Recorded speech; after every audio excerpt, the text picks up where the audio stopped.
Welcome to Pathetic, the podcast, draft night edition. We've been waiting so long for this. Before I get over to Mike and Jeff, I want you to definitely check out Link.Tree below. Send us an email. Let us know, what some of your thoughts are. Pathetic Podcast at Gmail, whatever. It's in the link thing. Just read it. I can't remember this. It's 10 o'clock at night. I can't remember this stuff. And I got to be up early in the morning.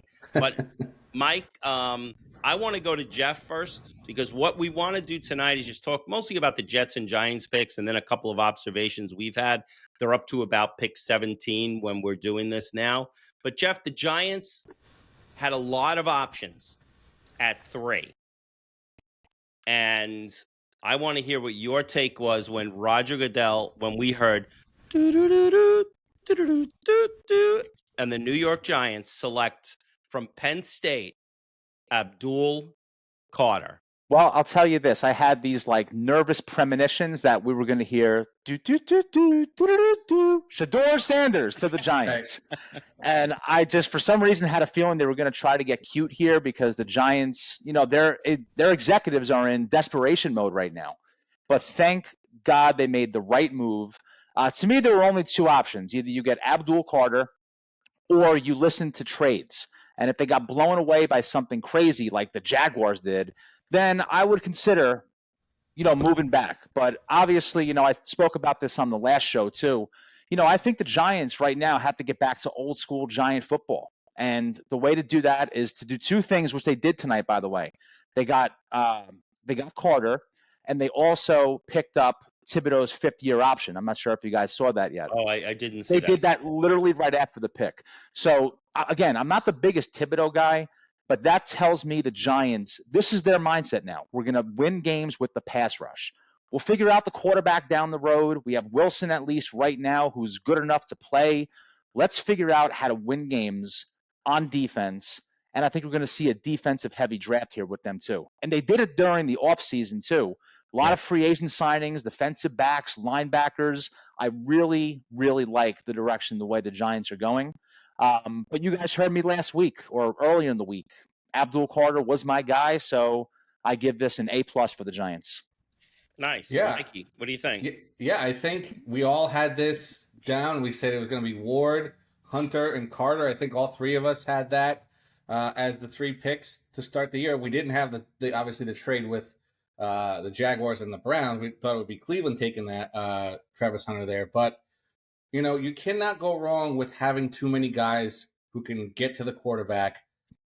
Like I said on our last episode, if you need to get to the quarterback with your front 4 in order to be successful in this league, because these quarterbacks and the rules are so in line with the offense that they have to be able to get there with just 4, as opposed to trying to blitz and bring all this other stuff. And you can't do that because these guys will get the ball out quick. They'll be able to get there. And you saw it in the Super Bowl. They made Patrick Mahomes look like Zach Wilson for part of that game because they got to him with just the 4 guys in the front. So you can't go wrong with a stud guy who a lot of people said is the best overall player in this whole draft is Abdul Carter. So if you can get him at 3, it's almost a no-brainer at this point. Yeah. What the Giants did, I think the way it really helped them is that they've got to go against Jalen Hurts, Jaden Daniels, and I mean even Dak Prescott. But the thing is, who owns the Giants, by the way, he beats them every time. So, but if you have those 2 guys on the corners that can come in and put that pressure on, that's going to be a huge help. Even if your team is not that good yet, you're going to put yourself in games because I always remember, Mike, do you remember with the Jets, the big thing for them was hit Brady as much as you can. Absolutely. And now Brady killed us a lot, but there were games that when we were able to get to him, and other teams did the same thing, when they were able to get to him, you could turn a Hall of Fame quarterback into just like you said about Mahomes. Mahomes at times looked like Zach Wilson in that Super Bowl. So I think really solid choice. Really solid. It was a It was great choice, but you know what? It was also, to me, the obvious choice. I don't think they could have went anywhere else, right? Like, the only thing, like I said, they could have done was trade back if they got the right offer. But I wouldn't have been happy with that if Carter was available. I think you have to get this guy. He's, to me, I hate saying generational talent before these guys play, but he's probably the closest thing to that in this draft. I personally think so. Because if you look back at the history of drafts, it's very rare you have defensive linemen that are busts. They may underperform. Like, you get the offensive lineman bust all the time, right? We certainly experience that. But the defensive lineman bust is rarely there, So this guy is going to be a huge difference maker to the Giants. I'm ecstatic about this pick. I thought it was absolutely the right move. Well, I'm going to make a statement here. I don't know if you're going to agree with me. I've been thinking about this the last couple of days, and when the Giants drafted Carter, I think it solidified my thinking on it. I have a feeling that Shane and Dable are not in any trouble at all. I don't think, because if they were, don't you think that Shane would have made a pick that was less solid and more risky because they know their jobs are on the line? I mean, well, what would be the risky pick? You mean like a quarterback, like a Dart?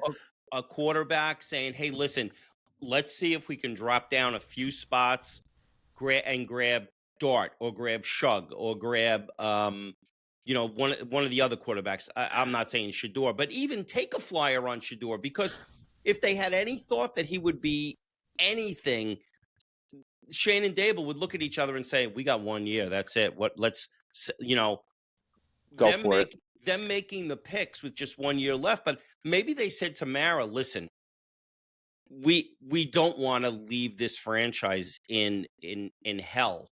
Yeah. So let's make the solid pick. And listen, if you decide to fire us, you fire us, but we want to do what's right for the organization and build this without the pressure of knowing if we don't have a set number of wins, we're fired." So I'll tell you this. I actually think that Abdul Carter was not the risky pick, but out of all the players in this draft that the Giants could have got, he probably gives them the best chance to win right now, because that's the strength of the Giants right now. If you bring in Shedeur Sanders, I think Russell Wilson's going to outbeat him for the job. Even a Jackson Dart. Like, these guys are not ready year one. Maybe Cam Ward, but I don't think anybody else is going to outdo Russell Wilson right now. So I think if Dable and Shane decided to draft a quarterback early, it's probably a mistake, because they have to win now. They're not rebuilding, right? I think if Mara said, "Listen, you have time here. You have, let's say, 3 years," they probably would have went quarterback, because they might say, "You know what? Let's rebuild this from the quarterback." Now, They still I may. think, but I think they're trying to win now, and I think that Carter gives him the best chance. I really do. I think you're going to see a remarkably better defensive effort this next season, just with those two guys. You're going to have Thibodeau with another. Now he's locked in. He's going to be confident. He's got a year under his belt. He's going to have another guy who they're going to have to game plan for back and forth. So I think just there, you're going to be in a lot more games. And as long as you have someone who can not turn the ball over, which, as long as you stick with Russell Wilson and not go to Jameis Winston, you're going to have that opportunity to do that. But you still are able to. No one else is taking a quarterback. The only quarterback that's gone right now is Cam Ward. So you have the opportunity to, if you did like Jackson Dart, to not have to go and reach for him early in the first round and give up draft picks and or try to trade back and lose out on Carter. You could get both at this point if you really like one of those guys, because anyone who wanted to reach, I don't think that this is the draft to go out and reach and get a quarterback. I think that was last year where you needed to go up and reach and get a quarterback, because you saw that a lot of these guys can play. Bo Nix, Penix.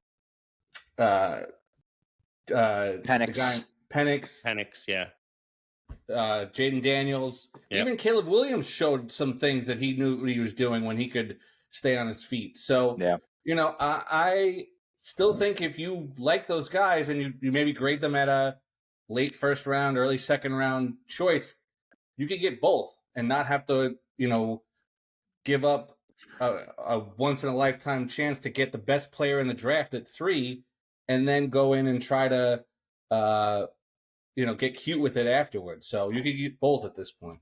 Yeah, but I do think that Dable and Shane are still in trouble. I really do. I don't think. Yeah, they have to show improvement over last year. They can't. Yeah. They can't go in and win 4 games and be blown out and have 12 people there in the games in November and December when they're trying to honor Phil Simms or whoever they're going to put into the Ring of Honor next or something. Yeah.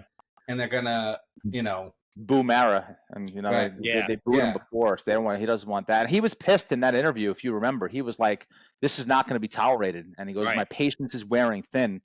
One thing about Mara is he's pretty straightforward. Like, he doesn't BS. Like, what you see is what you get. So I think these guys are on a very, very short leash. I'm not saying they have to make the playoffs. I don't think that's the mandate. But if they have like another 3 or 4 win season with Russell Wilson and a new good defensive line, these guys are gone. Yeah, gone. So, yeah, but we'll see. See what happens. So we go from the Giants pick, Mike, with the 7th pick in the 2025 NFL Draft. The Jets pick Armand Membo. What are you thinking? You can't have too many offensive linemen. So this is a pick where you're trying to build up this team. You don't need to go out and get something and reach for somebody else. I think it's a great pick. Here, I think you have the ability to, again, if you like something else later on in the first round, there's still a lot of skill position players out there. I think you go out and get a running back later on in this draft, if you wanted to add another running back to this room, which is one of the best rooms in the league if you look at them. Would you look at the 2 guys they have now? So I'm very happy with this pick. They didn't do what the Jets normally do, which is to make a splash with it and get creative and really try to make something out of nothing. They took the guy who was there, who was the best available. I think he's the best offensive lineman in the draft. I know Patriots took Campbell at 4, but I think he is the best. You can plug in tomorrow and have him be the right tackle, and he is right there. You got the left tackle last year. You got a right tackle this year. You are set there with those 2. So I'm happy with the pick, and I think you're going to be a much better offensive line this year than you will over last year. So I listen, I agree with most of everything you said. I have no problem with him. My pick would have been Tyler Warren, only because I think that you can get someone to play right tackle. But that being said, there are a few tight ends in this draft that they can pick up in the 2nd round or 3rd round. And Mike, what they did tonight, is what their continuation from free agency to today. No splashy moves, flashy moves, nothing that's going to make people jump out a window like, whoa, that's so great, or whoa, that's so horrible. This kid, as they said, you plug him in, he could be there for 10 years, and you don't have to worry about the right side or the left side with him. And that line. So you've got Membo on the right, you've got Elijah Vera Tucker, you've got Tippmann, you've got, is it Simpson? And then you've got Olu Fashanu. Yep. Wow. Guys that were on that line playing a lot of time now are your backups. Wow. Yeah. I mean, Uncle Ted, I agree with you. I would have went Warren just because I thought he was the right fit for the team for a lot of reasons. You passed on Brock Bowers last year and you're kind of kicking yourself. You had a chance to get another monster tight end that can block. No, I'm not kicking myself over that. I love Olu Fashanu. Yeah, okay, that's 100%. I know exactly what you're saying. But you know what I'm saying? Like, you had that chance. You got a great player, obviously, in Fashanu. Yes. But then you have another crack at it. I would have went with him. But Mike, you nailed it. You nailed it exactly. You got a left tackle last year, right? You got a right tackle this year. And this idea that he's just a right tackle and not to me, it doesn't matter. You need an offensive line. Forget left and right tackle. You have to build the thing from the ground up, especially the Jets. Yeah. So you're building it piece by piece the right way, right? You're not signing a massive free agent, who's probably over the hill, and now you got to pay that tackle all this money and he's not good anymore. You're doing it the right way. So, and guys, listen, you have a new administration. So you got to trust the process. Yeah. No matter what they do, right? Because we talk about this all the time. Like, we have our opinions. We're armchair GMs, but these guys are the guys we have to trust that know what they're doing. So, like, you got to trust it. They have a plan. But the player's great. That's the thing, too. I forget the position. The player's really good. Mike, I happen to agree with you. I think he's the best lineman in the draft as well. I just think Will Campbell was a better fit for the Patriots situation. But listen, again, I would have went Tyler Warren, but you can't be mad at this at all if you're a Jet fan. Not at all. I'm very happy, very, very happy actually right now. Let's see what happens with the rest of the draft, of course. But yeah. So I mean, we've got the Giant pick in, we got the Jet pick in.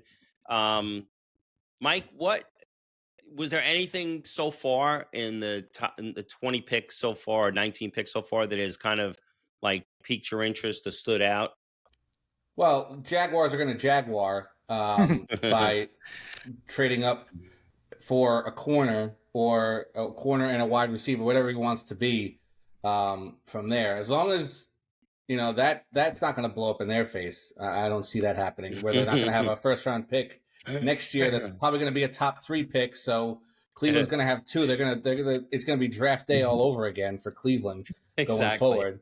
But I gotta say, I love the Raiders pick of Genty at 6. I think he is, like I said on the last episode, they want him to be Marshawn Lynch 2.0, and he's in the right system. He's got the right coach. I think he fits in great there. So, I shout out to the Raiders for listening to me and taking him at number 6. Yeah. Listen, the Jags are going all in before they get shipped out to London and their permanent residence over there. I mean, that trade is bananas. What is it, number 5 pick, right? The 5th pick this year, 2nd round pick, 4th round pick, and a 2026 1st round pick for a receiver / cornerback. Right. That is bananas. I mean, that is just, listen, maybe they see something that can work with Lawrence. I don't know. I don't see how that's possible to make that kind of a deal, but the Jaguars are all in. But what really stood out to me was the Bears drafting the tight end out of Michigan instead of Tyler Warren. Yeah, Loveland. I mean, listen, Loveland, and you mentioned this before off the air, Uncle Ted, you like him, and so do I. He's a good player. But I'll tell you what this is. This is Ben Johnson acting like the mad scientist. He's smarter than everybody, coming in and saying, you know what? Hey, look at me. I see something in this guy that's better than Tyler Warren. Nonsense. I hope Tyler Warren has his best games against the Bears from here on out, because that was a dumb move by the Bears. I'm sorry. You have to get this kid. To me, he's a guy that could be like a Travis Kelce or a Gronk that can literally take over games by themselves, right? So that was crazy to me. Outside of that, to be honest, like 1 through 10, nothing really crazy stood out as far as the players. The trade was crazy, but the Raiders getting Genty, Browns getting Graham, Patriots Campbell, Giants Carter, Carolina McMillan, another great pick, by the way, by the Panthers. This was really a pretty straightforward draft so far, but the night is young, and we'll see what happens moving forward and where Sanders ends up. That's the big one. I think it also shows you that for all the talk about how everybody loved all these quarterbacks, that they were all going to be moving up to get them, nobody's knocking. They looked at them and said, do we really want to risk our career and our job on one of these guys? And the answer so far is no. I mean, Tennessee, you had to take Cam Ward there. I think he was the best option that you could take in terms of quarterbacks in this draft. But nobody else is taken as of yet. So if you are looking for maybe an option as a quarterback, you're going to have an option tomorrow and probably on Saturday to take a shot on one of these guys with a 4th round pick, where you don't have to spend all this money on them and have them jump in right away. He could sit there, he could learn, and you could really let him be the next guy and not mortgage your whole future on it. Right. Well, barring any trade ups, right now we have the Steelers, who are going to be on the clock in about 3 minutes. Yeah. And we have the Rams are probably the only two left right now that could potentially take a quarterback. The Steelers is the most interesting pick in the draft, I think. I can't wait to see what they do. I can't wait to see what they do. I can't. Knowing the Steelers, they will not pick a quarterback. You don't think they will? I don't. There's just some like that organization. I just don't see. They took Kenny Pickens, and they've had some bad luck with some of their quarterbacks. Yeah. I think they might just go a solid pick and then find a quarterback. Couple observations. Yeah, Mike. The Jaguars just that was just insane, completely insane. The Bears. You're right, Jeff. He's outsmarted. I think he outsmarted himself. Yeah, he did. Tampa Bay just picked that wide receiver from Ohio State that I was talking to you about earlier, Jeff. Emeka Egbego. I can't even say the name. I feel like Mike Francesa right now. But that's a great pick. Here's the one thing, Mike, that jumped out at me more than anything football related. Why does Roger Goodell have to look like a douche and like he's one of the guys wearing the sneakers with the suit and riding a bike out to open up the draft? You're a clown. And he was riding the bike like around, not just out. He was riding it around like he was an 8-year-old in a playpen. I wanted to see him go over the front. I wanted to see that so bad. If you pay me $40 million, I'm going to do whatever the hell I want, and I don't care what anybody else is saying. That's true. And he's got the most secure job in the world because he's making so much money for these owners. Yeah, they're not going to be getting rid of him anytime soon because he's gonna basically have his own retirement at this point because. The way that he's grown the league and made everything into an event. I mean, I'm excited for May 14th when the schedule gets released because now that's a whole big event going on. So this is like people. You have no idea when that schedule comes out and Mike does the win-loss-win game. It's epic. It's epic when he does that. Oh, here's the other thing. Working in finance, they always say when you show a financial advisor how much money you have, they'll tell you how many years you can live, Mike. And I think when Roger Goodell shows the amount of money he has to his financial advisor, the answer is 5,685 years. Yeah. Yeah, you're going to outlive the sun at this point. So that's the one thing he does well is he advertises the sport better than anybody and makes it, fun in a way. Everything an event. Yeah. He took away Christmas Day from the NBA. Yeah. He's got Black Friday. He's got a game now. Yeah. He's looking at doing, adding all these. President's Day weekend is going to be Super Bowl. Right. President's Day Super Bowl is going to happen under his watch.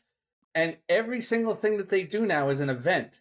And it's must-watch TV because if you look at the top, 30 rated things on television, 28 of them are NFL football games. Yeah. So... Yeah. He's obviously doing something right because people can't get enough of the NFL. Oh, he's definitely doing something right. And what I don't like about Goodell is just the phoniness. Like today, he was on the pregame with Mike Greenberg talking about the potential, 18, 19, 20 game season. And he's like, well, the player's safety is number one. Bull, SH, you know what? Nonsense. Right. The money's the number one. Because if it's about the player's safety, you are not extending the season. You're not extending the season. You're going to shorten the season, which they'll never do, right? So that's what I don't like. But it's, in terms of his ability to market the sport, just from a business standpoint, he's the best to ever do it. I mean, the guy does an amazing job. But it's also he has a very, I don't want to say easy job, but he has a leg up from other sports because the NFL is inherently popular with people, whether Goodell's there or not. He just adds certain flavors to it that market to other people that maybe will come in. But the NFL, that's, compared to other sports, everyone loves it, right? So it's an event in its own without him. Yeah, it's Denver's about to make a pick. I know I'm about 30 seconds behind you, Jeff.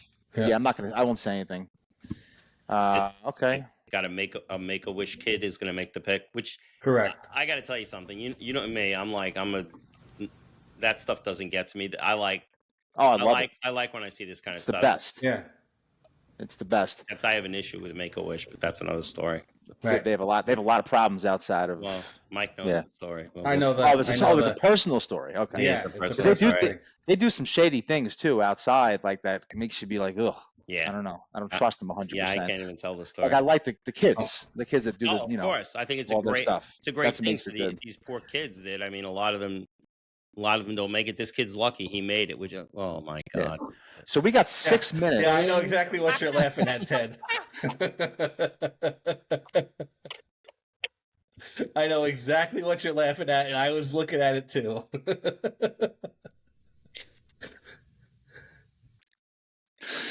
There's something wrong with me. All right, Steelers are up the clock. So we got 6 minutes to the. Oh, we'll definitely wait for it for sure. Yeah. Any predictions? What do you guys think? I'm gonna say Jackson Dart. I was gonna say Dart as well. I think. Yep. I'm gonna say Dart. The running back from North Carolina. The running. Okay. Yeah. Oh, I forget it. I forget his name. Amarian. I don't know, Amarian something. I think it's him. I think the problem if you're the Steelers is though, if you pick anybody else but a quarterback, where do you go? You got to hope for Rodgers. If Rodgers isn't there, you have nobody. I mean, literally nobody. You're going to trade for Kirk Cousins maybe at that point. That might be the move. I heard there were rumors about Cousins going to the Browns. Actually, I heard that. I forget who it was from, but that maybe makes sense for a couple years. They have no quarterback either. They have Flacco. They just signed Flacco. That's right, Flacco. Yeah, Joe Flacco. Yeah, because he actually had originally applied for Social Security. And he put it off. He's got to work now. He's got one more year. If the Steelers don't pick a quarterback and they interview Tomlin tonight at some point, he's going to say, "We know what we're doing. We're going to pick who we want to pick." Right. I love Mike Tomlin, man. That's my favorite. He's my favorite coach of all time. Love him. And here's my other question: I'm looking at all these hundreds of thousands of people in Green Bay. Where are they sleeping? Yeah. There's only like 4,000 hotel rooms in Green Bay, and Milwaukee is an hour and 40 minutes away from Green Bay. Going there. I don't know where. I don't know where they're sleeping, but yeah, that's crazy. I was surprised. Yep, I was surprised there's that many people. Like in Nashville, it made sense because you can do a lot of things in Nashville outside of the draft. Like, people actually flew out there to watch the drafts. That's dedication. Is that Jackson Dart? I don't even see they showed Dart. They showed Dart. His phone's not ringing though. He's waiting for a call. They picked that. The pick was in very quick, by the way. Dude, look at the guy sleeping next to Jackson Dart. Yeah. He's probably on a sugar overload. Look at him. Right. Is there any more cake left? I hope they pick Jackson Dart. I like the Steelers. It'd be a good pick. It would be a good pick. It would. Because they don't have a second-round pick. So they can't be jumping up or anything. And it's also an FU to Rodgers. Like, you don't want to join us? You want to play this game? See ya. Yeah. Although in a perfect world, you'd love to see Jackson Dart just sit and learn from somebody. For at least half a year. All right, I'm not gonna blow it. Yeah, I'll try to keep it straight. I'm the last one, so yeah. After Sammy Sneakers comes out and makes the pick, I'll at least let you know when the pick was picked. All right, so I know how long it is. Yeah. All right, they just picked somebody, and I won't say it or react. 2, 3. Yeah, Sammy Sneakers is just walking out there now on my TV. Mike, did you see it yet or no? No, yep. Don't say it. Yeah, we won't. No, I want to react very. I just got the pick just now. Yeah.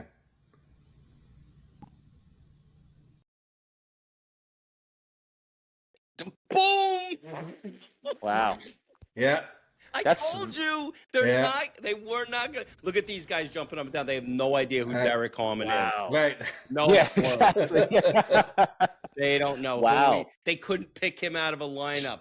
So what's interesting is they didn't take any trade offers, I guess. Nobody wanted to trade up that badly. You know that phone was ringing, right? It had to Yep. be. And Yeah. it must have been nothing that they really, maybe just, I'm sure the Giants called. They had to, right? Especially from what we were hearing. When they showed the Steelers guy on the phone, now I'm not a great lip reader, but I thought I could see him saying General Tso's combination, Right. roast sweet and sour pork combination. Yeah. No, it's me. Oh man, Yeah, that's I don't know. That's surprising. That's a great pick to end on. That's a great pick to end on. But guys, we will be back. I would say we'll be back Monday night. We'll put up a draft, recap of the rest of the Giant picks, the rest of the Jet picks. It's going to be very interesting. I will tell you that. Probably as soon as we get off, the Giants and Jets are going to trade up into the first round.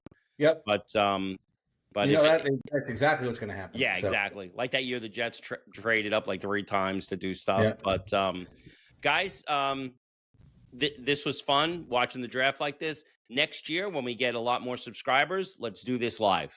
We'll do this live, and maybe we'll invite some people to sit in and listen with us live on the show.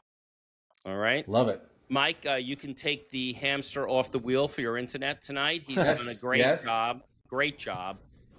Jeff, see, he just started. They're all clapping because they got the order right. So that's perfect. Right. Oh, man. Up, you're silent.